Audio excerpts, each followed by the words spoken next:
Nakatakda pong dumalo si Pangulong Aquino sa 26 ASEAN Summit sa Kuala Lumpur at Langkawi, Malaysia sa darating na linggo.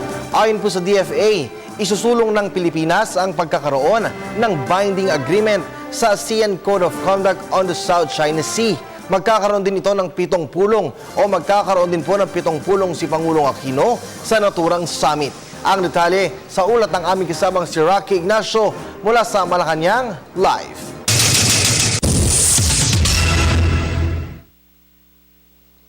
Maraming salamat, Kirby. Katatapos lamang ng press ni Presidential Communications Secretary Sunny Coloma kung saan tiniyak nga ng Malacanang ang pagpapalakas pa ng pagpapatrolya sa mga teritoryo ng Pilipinas. Sinabi ito ng kalihim sa report ng umano'y pag-water cannon ng umano'y Chinese vessel sa mangingisdang Pilipino sa Baho de Masinloc o yung tinatawag na Panatag Shoal. Ayon sa kalihim, may pulisya ang gobyerno para protektahan ang teritoryo pati ng ating mga mangingisda. Magkagayumang kailangan pa rin anyang i-validate ang naturang report ng Philippine Coast Guard at Philippine Navy. Samantala, ang usapin pa rin ng West Philippine Sea ang isusulong ni Pangulong Aquino sa kanyang pagdalo sa ASEAN Summit sa Malaysia sa Mas bibigyan diin ni Pangulo Aquino sa ASEAN ang usapin ng West Philippine Sea sa harap ng patuloy na reclamation activities ng China sa lugar. Nakatakdang tumulak ang Pangulo sa darating na linggo para dumalo sa 26 ASEAN Summit sa Kuala Lumpur at Langkawi, Malaysia. Magiging pangunahing agenda ng Pangulo sa pulong ang usapin ng territorial dispute at terorismo.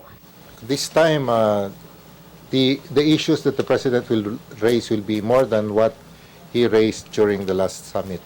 And definitely, the reclamation issue will be the main topic that the President will raise.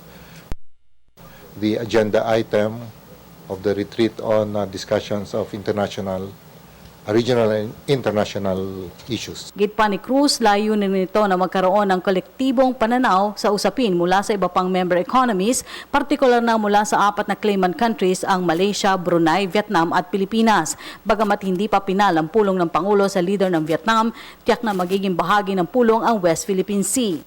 This is a meeting of his fellow ASEAN leaders. Of course, we would always aim for a collective statement, this time on the reclamation of some features in the South China Sea. But then this is not a negotiation among the leaders. They will be there to express their views, not only on the South China Sea, but what they think are the security issues in the region and internationally.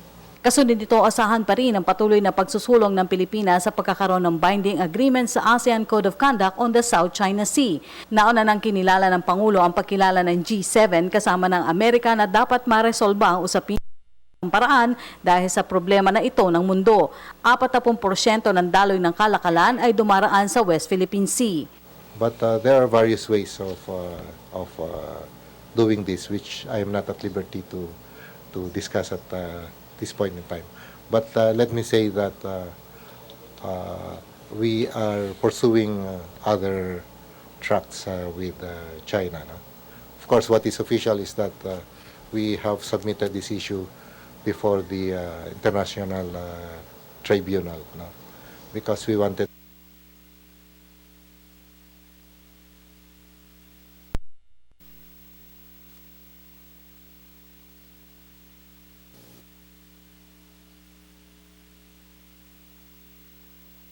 balita, kinikilala ng Malacanang ang ipinaabot na suporta ng Organization of Islamic Cooperation sa sinusulong na o sa peace talk sa pagitan ng gobyerno at ng MILF. Sinabi ito ni Presidential Communications Secretary Sunny Coloma sa isinagawang courtesy call ni OIC Secretary General Iyad Madani kay Pangulong Aquino ngayong araw.